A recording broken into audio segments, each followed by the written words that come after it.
साथियों, और अब वो समय आ गया है जिसकी हम सबको प्रतीक्षा थी। काशी के महाकवि जयशंकर प्रसाद जी की दो पंक्तियों के साथ मैं उन शख्सियत का परिचय देना चाहूँगा। शक्ति के विद्युत कण जो व्यस्त विकल बिखरे हैं हो निरुपाय, समन्वय उनका करे समस्त विजयनी मानवता हो जाए।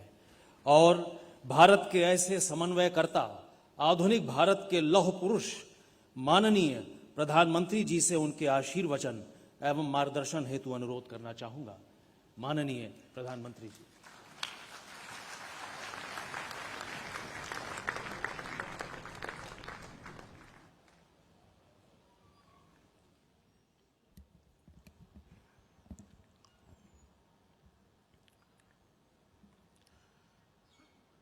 उत्तर प्रदेश की राज्यपाल श्रीमती आनंदीबेन पटेल जी, केंद्रीय मंत्रिमंडल के मेरे सहयोगी और लखनऊ के ही सांसद, हमारे वरिष्ठ साथी श्रीमान राजनाथ सिंह जी, श्री हरदीप सिंह पुरी जी, महेंद्र नाथ पांडे जी,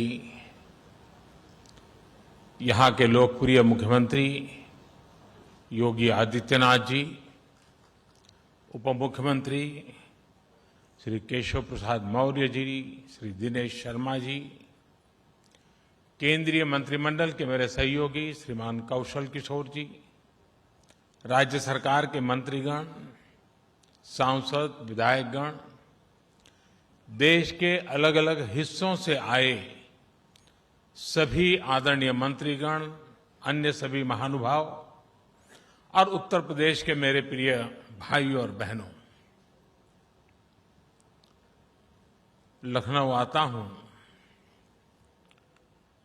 तो अवध के इस क्षेत्र का इतिहास, मलिहाबादी दशहरी जैसी मीठी बोली, खान पान, कुशल कारीगरी, आर्ट, आर्किटेक्चर, सब कुछ ऐसे सामने की तरफ देखने लग जाता है। मुझे अच्छा लगा कि 3 दिनों तक लखनऊ में न्यू अर्बन इंडिया यानी भारत के शहरों के नए स्वरूप देश भर के एक्सपर्ट्स एकत्र आकर के मंथन करने वाले हैं। यहां जो प्रदर्शनी लगी है वो आजादी के इस अमृत महोत्सव में 75 साल की उपलब्धियां और देश के नए संकल्पों को भली भांति प्रदर्शित करती है। और मैंने अनुभव किया है, पिछले दिनों जब डिफेंस का कार्यक्रम किया था और उस समय जो प्रदर्शनी लगी थी, सिर्फ लखनऊ ही नहीं, पूरा उत्तर प्रदेश उसे देखने के लिए पहुंचा था। मैं इस बार भी आग्रह करूंगा कि ये जो प्रदर्शनी लगी है, यहां के नागरिकों से मेरा आग्रह है, आप जरूर देखिए। हम सब मिलकर के देश को कहां से कहां ले जा सकते हैं, हमारे विश्वास को जगाने वाला ये अच्छा प्रदर्शनी है, आपने जरूर देखनी चाहिए। आज यूपी के शहरों के विकास से जुड़े 75 प्रोजेक्ट्स विकास के, उसका भी शिलान्यास और लोकार्पण किया गया है। आज ही यूपी के 75 जिलों में 75,000 लाभार्थियों को उनके अपने पक्के घर की चाबियां भी मिली है। ये सभी साथी इस वर्ष दशहरा, दिवाली, छठ, गुरु पर्व, ईद-ए-मिलाद, आने वाले अनेकों उत्सव अपने नए घर में ही मनाएंगे। अभी कुछ लोगों से बात करके मुझे बहुत संतोष मिला है और भोजन का निमंत्रण भी मिल गया है।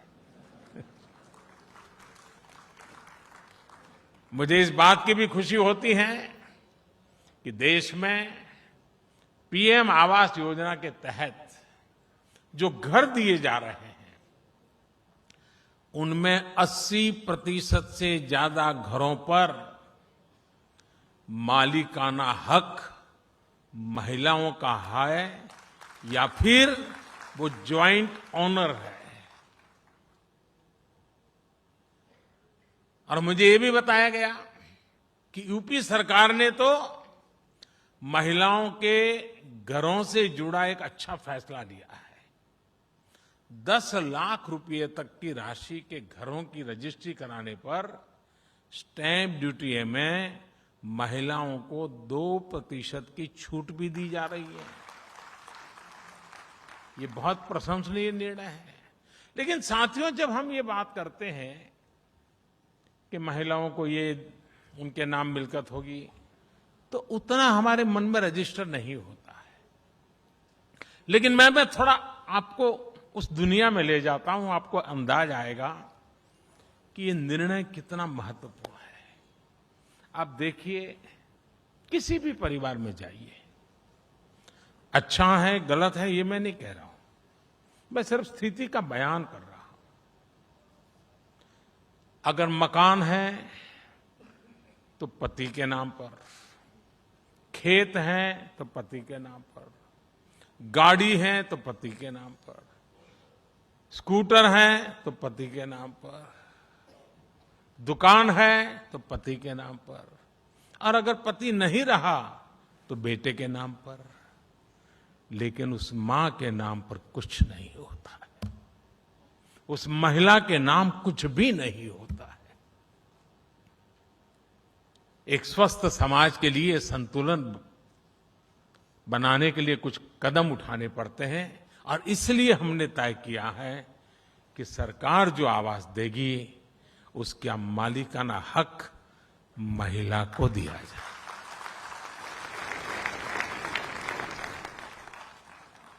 साथियों, आज लखनऊ के लिए एक और बधाई का अवसर है।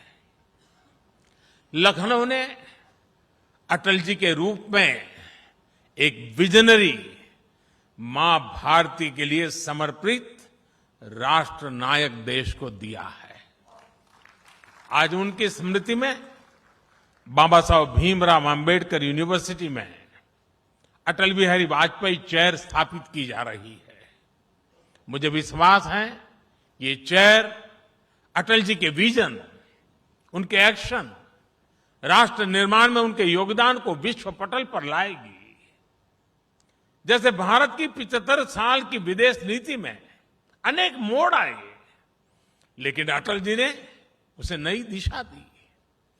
देश की कनेक्टिविटी, लोगों की कनेक्टिविटी के लिए उनके प्रयास आज के भारत की मजबूत नींव है। अब सोचिए, एक तरफ प्रधानमंत्री ग्राम सड़क योजना और दूसरी तरफ स्वर्णिम चतुष्क, north east, east west, north south, east west corridor, यानी दोनों तरफ एक साथ दृष्टि और दोनों तरफ विकास का प्रयास। साथियों, वर्षों पहले जब अटल जी ने नेशनल हाईवे के माध्यम से देश के महानगरों को जोड़ने का विचार रखा था, तो कुछ लोगों को यकीन ही नहीं होता था कि ऐसा संभव है। 6-7 पहले जब मैंने गरीबों के लिए करोड़ों पक्के घर, करोड़ों शौचालय, तेजी से चलने वाली रेल, शहरों में पाइप से गैस, ऑप्टिकल फाइबर जैसे बड़े इंफ्रास्ट्रक्चर प्रोजेक्ट की बात की, तब भी आदतन कुछ लोग यही सोचते थे कि इतना सब कुछ कैसे हो पाएगा। लेकिन आज इन अभियानों में भारत की सफलता दुनिया देख रही है। भारत आज पीएम आवास योजना के तहत जितने पक्के घर बना रहा है, वो दुनिया के अनेक देशों की कुल आबादी से भी अधिक है। एक समय था जब घर की स्वीकृति से लेकर उसको जमीन पर उतरने में ही बरसों लग जाते थे। जो घर बनते थे भी वो शायद रहने लायक थे कि नहीं, ये सवालिया निशान जरूर पूछे जाते थे। घरों की साइज छोटी, कंस्ट्रक्शन मटेरियल खराब, अलॉटमेंट में हेरा फेरी, ये सब मेरे गरीब भाइयों बहनों को भाग्य बना दिया गया था। 2014 में देश ने हमें सेवा करने का अवसर दिया और मैं उत्तर प्रदेश का विशेष रूप से आभारी हूं कि आपने मुझे देश की संसद में पहुंचाया। और जब आपने हमें दायित्व दिया तो हमने अपना दायित्व निभाने की ईमानदार कोशिश की है। साथियों, 2014 से पहले जो सरकार थी उसने देश में शहरी आवास योजनाओं के तहत सिर्फ 13 लाख मकान ही मंजूर किए थे। आंकड़ा याद रहेगा? पुरानी सरकार ने 13 लाख आवास, इसमें भी सिर्फ 8 लाख मकान ही बनाए गए थे। 2014 के बाद से हमारी सरकार ने पीएम आवास योजना के तहत शहरों में 1,13,00,000 से ज्यादा घरों के निर्माण की मंजूरी दी। कहां 13 लाख और कहां 1,13,00,000।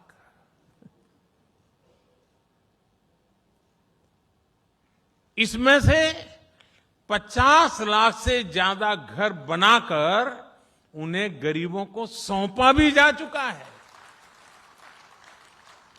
साथियों, ईंट पत्थर जोड़कर इमारत तो बन सकती है, लेकिन उससे घर नहीं कह सकते। लेकिन वो घर तब बनता है जब उसमें परिवार के हर सदस्य का सपना जुड़ा हो, अपनापन हो, परिवार के सदस्य जी जान से एक लक्ष्य के लिए जुटे हुए हो, तब इमारत घर बन जाती है। साथियों, हमने घरों के डिजाइन से लेकर घरों के निर्माण तक की पूरी आजादी लाभार्थियों को सौंप दी है। उनको मर्जी पड़े वैसा मकान बनाए। दिल्ली में एयर कंडीशन कमरे में बैठ करके कोई ये तय नहीं कर सकता कि तुम्हारी खिड़की उधर होगी या इधर होगी। 2014 के पहले सरकारी योजनाओं के घर किस साइज के बनेंगे, इसकी कोई स्पष्ट नीति ही नहीं थी। कहीं 15 स्क्वायर मीटर के मकान बनते थे तो कहीं 17 स्क्वायर मीटर के। इतनी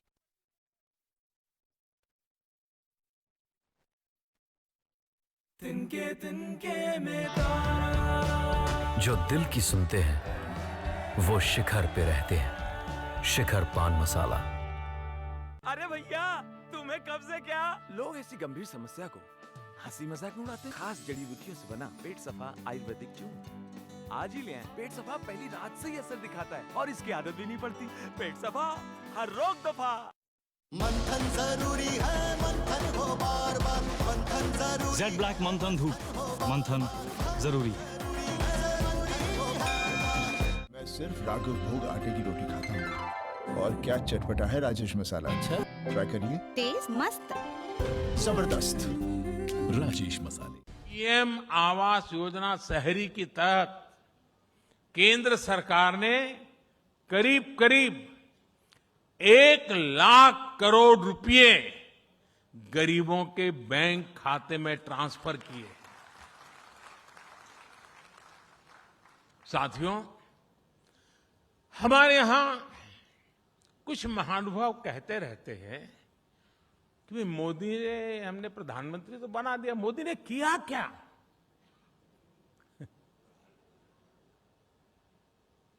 आज पहली बार मैं ऐसी बात बताना चाहता हूं जिसके बाद बड़े बड़े विरोधी जो दिन रात हमारा विरोध करने में ही अपनी ऊर्जा खपाते हैं,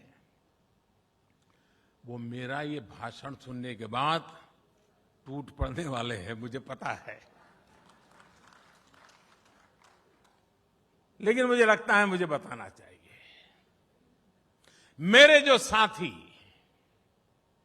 जो मेरे परिवारजन है, जो झुग्गी झोपड़ी में जिंदगी जीते थे, जिनके पास पक्की छत नहीं थी, ऐसे 3 करोड़ परिवारों को इस कार्यकाल में एक ही योजना से लखपति बनने का अवसर मिल गया है। इस देश में मोटा मोटा अंदाज करें तो 25-30 करोड़ परिवार है, मोटा मोटा अंदाज करें। उसमें से इतने छोटे से कार्यकाल में 3 करोड़ गरीब परिवार लखपति बनना, ये अपने आप में बहुत बड़ी बात है। अब आप कहेंगे मोदी इतना बड़ा क्लेम कर रहे हैं, कैसे कर रहे हैं? प्रधानमंत्री आवास योजना के तहत देश में जो करीब करीब 3 करोड़ घर बने हैं, आप उनकी कीमत का अंदाज लगा दीजिए। ये लोग अब लखपति हैं। 3 करोड़ पक्के घर बनाकर हमने गरीब परिवारों का सबसे बड़ा सपना पूरा किया है। साथियों, मुझे वो दिन भी याद आते हैं जब तमाम प्रयासों के बावजूद उत्तर प्रदेश घरों के निर्माण में आगे नहीं बढ़ रहा था। आज लखनऊ में ही, और जब मैं आज लखनऊ में हूं तो मुझे लगता है जरा विस्तार से ये बात बतानी चाहिए ना? हाँ, आप तैयार हैं? हमारी अर्बन प्लानिंग कैसे राजनीति का शिकार हो जाती है, ये समझने के लिए भी यूपी के लोगों को ये जानना बहुत जरूरी है। साथियों, गरीबों के लिए घर बनाने का पैसा केंद्र सरकार दे रही थी। बावजूद इसके 2017 से पहले, योगी जी के आने से पहले की बात कर रहा हूं, 2017 से पहले यूपी में जो सरकार थी वो गरीबों के लिए घर बनवाना ही नहीं चाहती थी। गरीबों के लिए घर बनवाओ, इसके लिए हमें पहले जो यहां सरकार में थे उनसे मिन्नतें करनी पड़ती थी। 2017 से पहले पीएम आवास योजना के तहत यूपी के लिए 18,000 घरों की स्वीकृति दी गई थी। 18,000। लेकिन जो सरकार यहां थी उसने गरीबों को पीएम आवास योजना के तहत 18 घर भी बनाकर नहीं दिए। 18,000 घरों की स्वीकृति और 18 घर भी न बने। मेरे उत्तर प्रदेश के भाइयों बहनों, ये चीजें आपको सोचनी चाहिए। आप कल्पना कर सकते हैं, 18,000 घरों की मंजूरी थी, लेकिन उन लोगों ने गरीब के लिए 18 घर भी नहीं बनाए। पैसा था, घरों की स्वीकृति थी, लेकिन तब जो यूपी को चला रहे थे वो इसमें लगातार अड़ंगा डाल रहे थे। उनका ये कृत्य यूपी के लोग, यूपी के गरीब कभी नहीं भूल सकते। साथियों, मुझे संतुष्टि है कि योगी जी की सरकार आने के बाद यूपी में शहरी गरीबों को 9 लाख घर बनाकर दिए गए हैं। शहर में रहने वाले हमारे गरीब भाई बहनों के लिए अब यूपी में 14 लाख घर निर्माण के अलग अलग चरणों में है। अब घर में बिजली, पानी, गैस, शौचालय ऐसी सुविधाएं भी मिल रही हैं, तो गृह प्रवेश भी पूरी खुशी के साथ, आन बान के साथ हो रहा है। लेकिन मैं जब उत्तर प्रदेश आया हूं तो कुछ होमवर्क भी देने का मन करता है। दे दूं? लेकिन आपको करना पड़ेगा। करेंगे? पक्का? देखिए, मैंने अखबार में पढ़ा है और अभी योगी जी भी शायद मैं पूछ रहा था, इस बार दीपावली में अयोध्या में कहते हैं 7.5 लाख दिए हैं, 7.5 लाख दिए का कार्यक्रम होगा। मैं उत्तर प्रदेश को कहता हूं कि रोशनी के लिए स्पर्धा में मैदान में आए। देखें, अयोध्या ज्यादा दिए जलाता है कि ये जो 9 लाख घर दिए गए हैं, वे 9 लाख घर 18 लाख दिए जला करके दिखाएं। हो सकता है क्या? जिन परिवारों को ये 9 लाख परिवार, गरीब परिवारों को घर मिले पिछले 7 साल में, वे 2-2 दिया अपने घर के बाहर जलाएं। अयोध्या में 7.5 लाख दिए जलेंगे। मेरे गरीब परिवारों के घर में 18 लाख दिए जलेंगे। भगवान राम जी को खुशी होगी। भाइयों और बहनों, बीते दशकों में हमारा शहरों में बड़ी बड़ी इमारतें जरूर बनी, लेकिन जो अपने श्रम से इन इमारतों का निर्माण करते हैं, उनके हिस्से में झुग्गियों का ही जीवन आता रहा है। झुग्गियों की स्थिति ऐसी जहां पानी और शौचालय जैसी मूल सुविधाएं तक नहीं मिलती। झुग्गी में रहने वाले हमारे भाई बहनों को अब पक्के घर बनाने से बहुत मदद मिल रही है। गांव से शहर काम के लिए आने वाले श्रमिकों को उचित किराए पर बेहतर रिहाइश मिले, इसके लिए सरकार ने योजना शुरू की है। साथियों, शहरी मिडिल क्लास की परेशानियां और चुनौतियों को भी दूर करने का हमारी सरकार ने बहुत गंभीर प्रयास किया है। रियल एस्टेट रेगुलेटरी अथॉरिटी यानी रेरा कानून ऐसा ही एक बड़ा कदम रहा है। इस कानून ने पूरे हाउसिंग सेक्टर को अविश्वास और धोखाधड़ी से बाहर निकालने में बहुत बड़ी मदद की है। इस कानून के बनने से घर खरीदारों को समय पर न्याय भी मिल रहा है। हमने शहरों में अधूरे पड़े घरों को पूरा करने के लिए हजारों करोड़ रुपए का विशेष फंड भी बनाया है। मिडिल क्लास अपने घर का सपना पूरा कर सके, इसके लिए पहली बार घर खरीदने वालों को लाखों रुपयों की मदद भी दी जा रही है। उन्हें कम ब्याज दरों से भी मदद मिल रही है।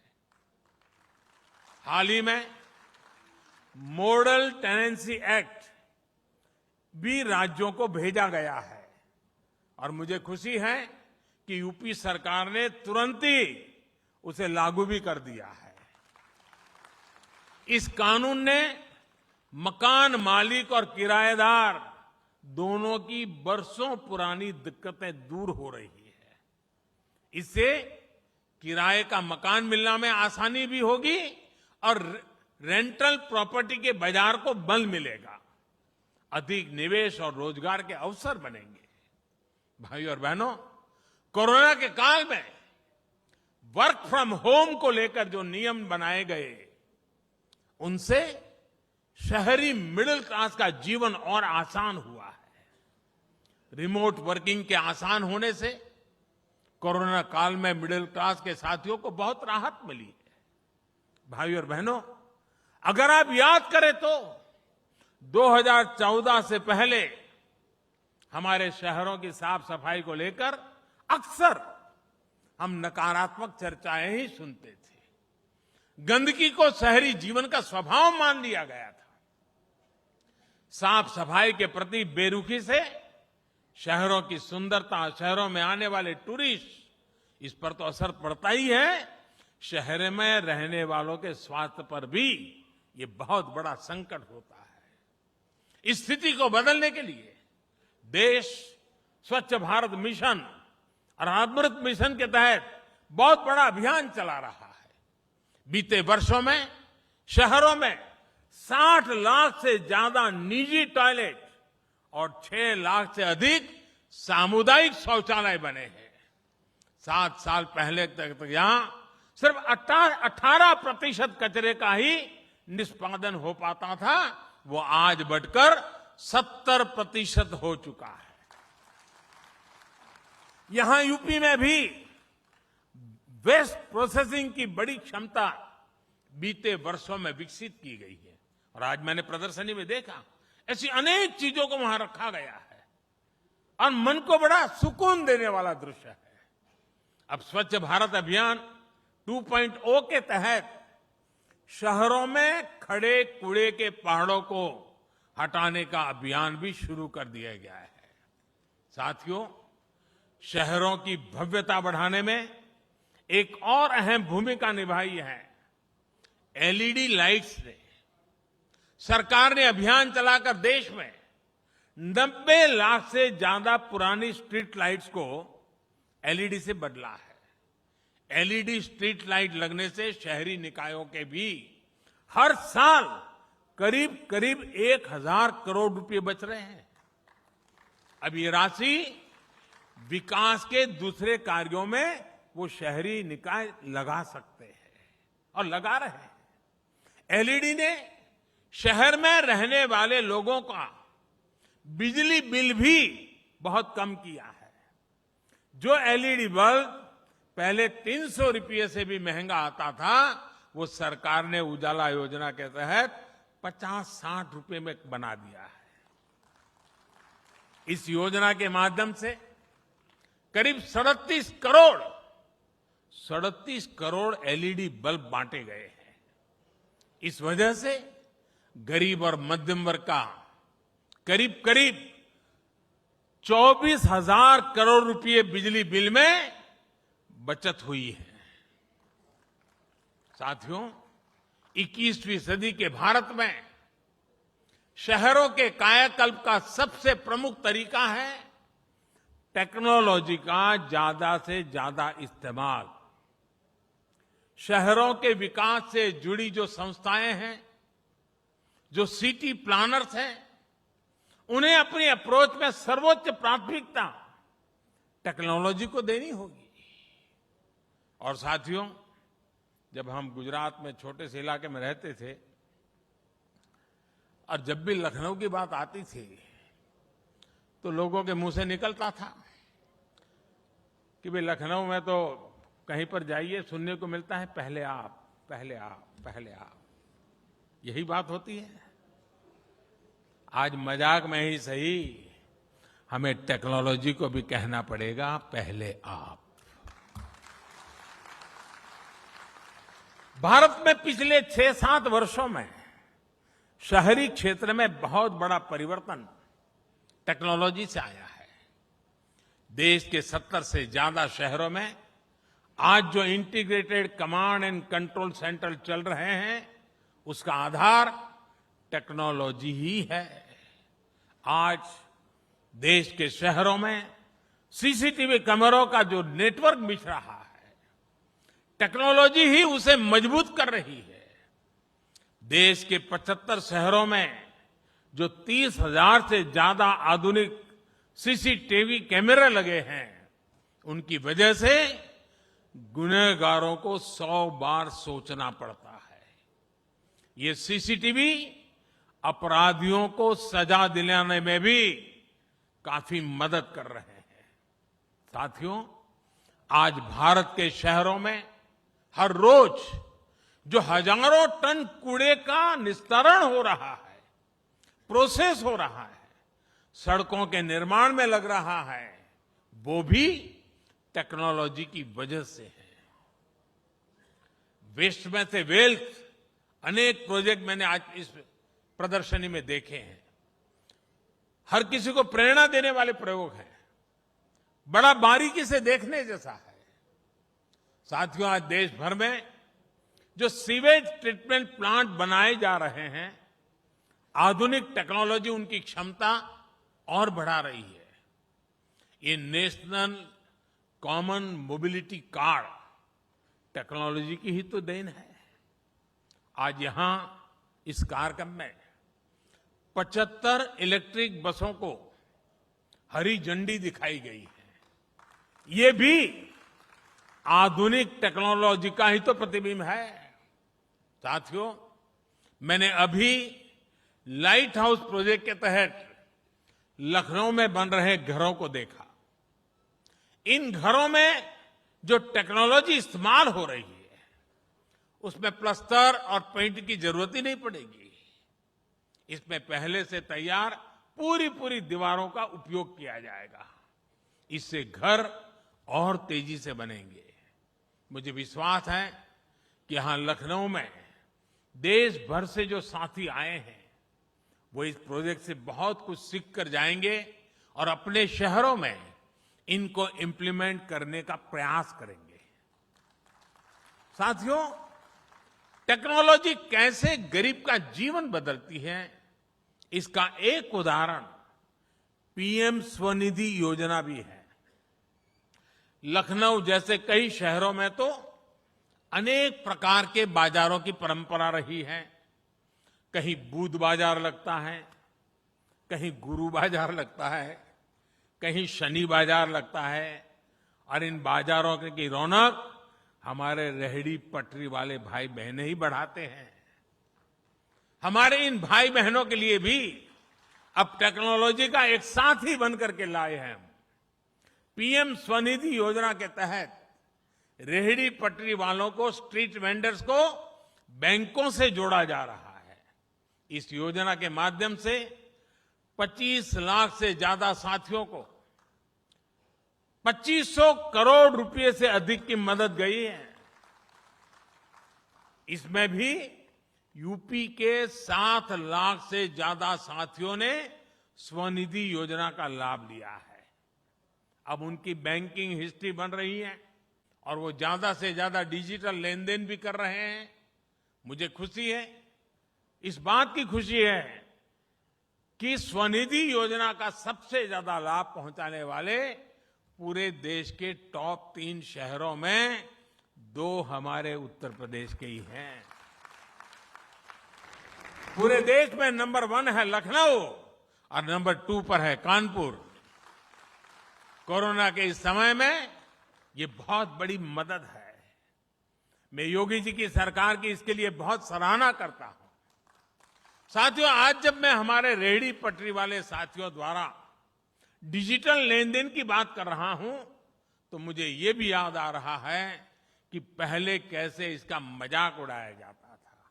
कहा जाता था कि ये कम पढ़े लिखे लोग कैसे डिजिटल लेन देन कर पाएंगे। लेकिन स्वनिधि योजना से जुड़े रेहड़ी पटरी वाले अब तक 7 करोड़ से ज्यादा बार डिजिटल लेन देन कर चुके हैं।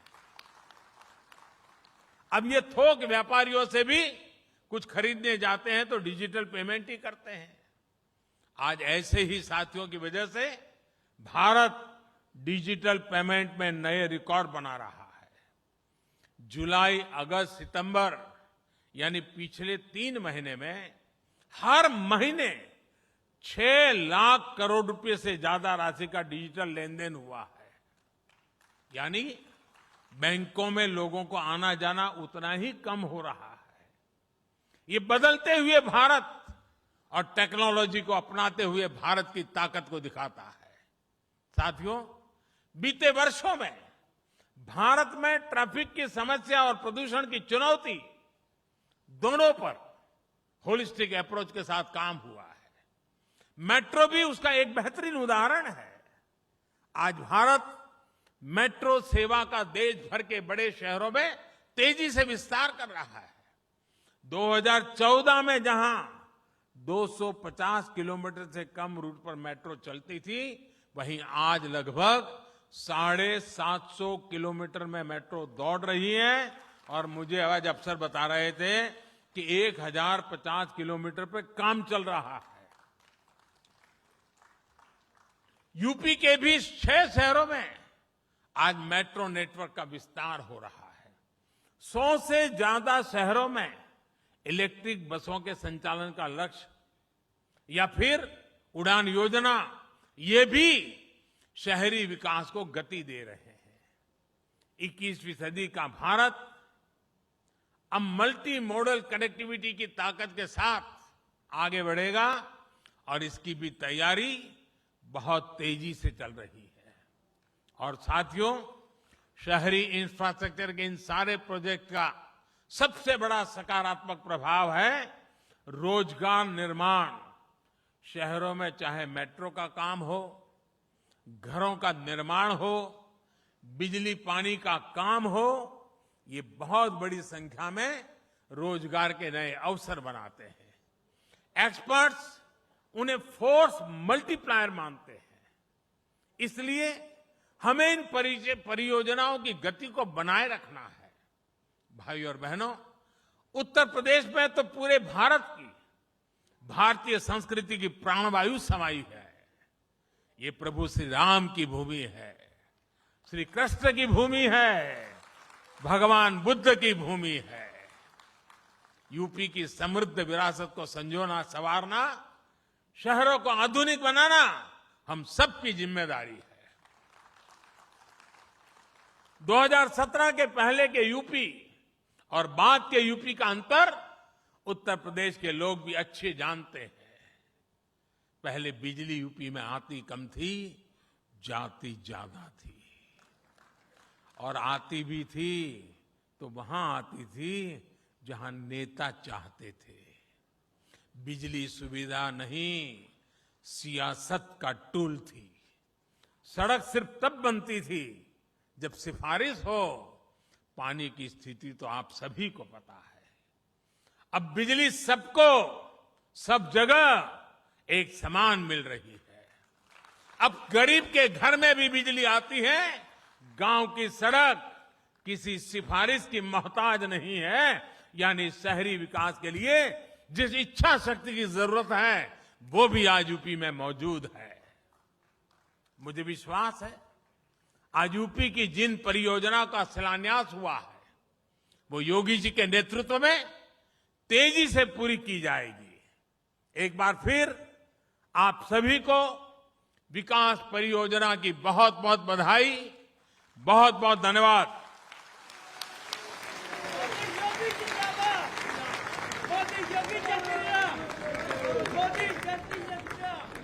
मोदी योगी जय श्री राम।